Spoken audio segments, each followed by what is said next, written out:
Ini dia Menteri Keuangan Purbaya yang gebrakannya selalu bikin rakyat senang dan bangga. Kali ini Menteri Purbaya menolak APBN menanggung pembayaran hutang kereta api cepat yang selalu merugi. Dengan dasar Danantara sudah punya manajemen tersendiri. Guys, lagi-lagi Pak Purbaya lagi. Pak, jangan terlalu berpihak kepada rakyat, Pak. Ini ada gebrakan baru lagi, Pak Purbaya katanya tidak mau bayarin utang bus. Buat Danantara kan mereka udah punya manajemen sendiri, udah punya dividen sendiri yang rata-rata setahun bisa 80 triliun atau lebih. Harusnya mereka manage dari situ, jangan ke kita lagi.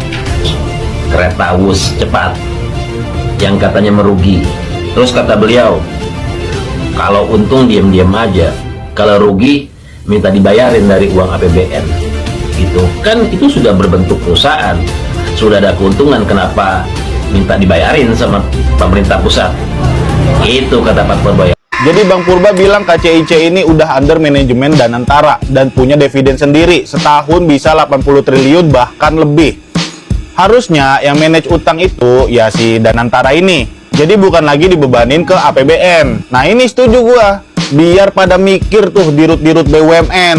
Selama ini kan mereka rugi bodo amat, pejabat-pejabatnya pada maling. Akhirnya yang nombok APBN, sekarang yang nanggung jadi Danantara. Dah bener kata Pak Dirut KAI, utang KCIC itu bom waktu. KCIC, kereta api cepat, begitu, kerugian negaranya akan semakin membengkak. Ada ancaman nanti akan krisis di 2026 keuangan KAI jika ini tidak terselesaikan. Betul nggak Pak? Betul kan Pak? Ya terus terang aja kayak gitu Pak. Ya PT SBY megang 60% saham di KCIC Operator WUS.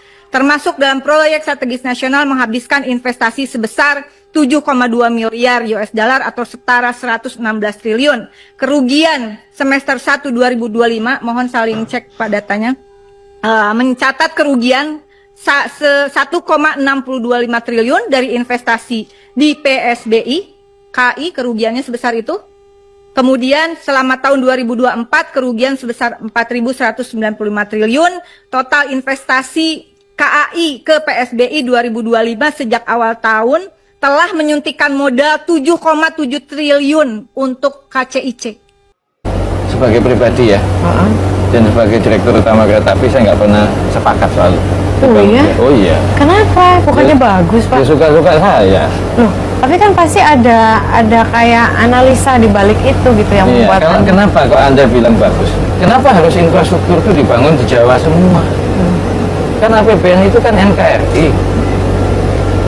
Banyak di luar Jawa itu infrastrukturnya juga masih berantakan atau jauh dibandingkan Jawa di banyak daerah. Kenapa nggak bangun jalur kereta dulu yang pulau-pulau besar, 5 pulau besar lah ya, itu aja dulu, keretanya biasa dulu semua gitu, supaya semua bisa menikmati dulu. Setelah itu bangun kereta cepat. Berarti Kemenhub itu salah kaprah dong Pak dengan. Saya nggak tahu ya.